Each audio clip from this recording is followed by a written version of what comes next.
So to fix this problem, head straight to your phone menu. Now try to search for the ADP Mobile app. So tap on it with your finger, and then after that tap on App Info. So after tapping on App Info, tap on Force Stop, then tap on OK. So after tapping on Force Stop, what you have to do is to tap on Storage and Cache. Tap on the Clear Cache. Now go back. So when you get back, tap on Notification and make sure this show notification is turned on. Go back and tap on Mobile Data and Wi-Fi and make sure the background data is turned on. Now go back and tap on Permissions and make sure every permission is allowed over here.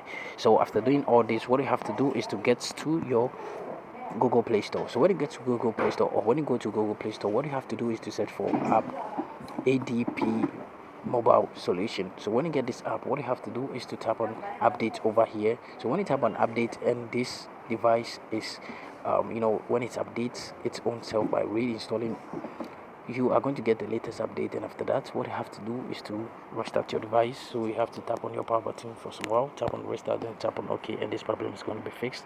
Thank you very much for watching this video. See you on the next video. Don't forget to subscribe, like, and also share this video with your friends.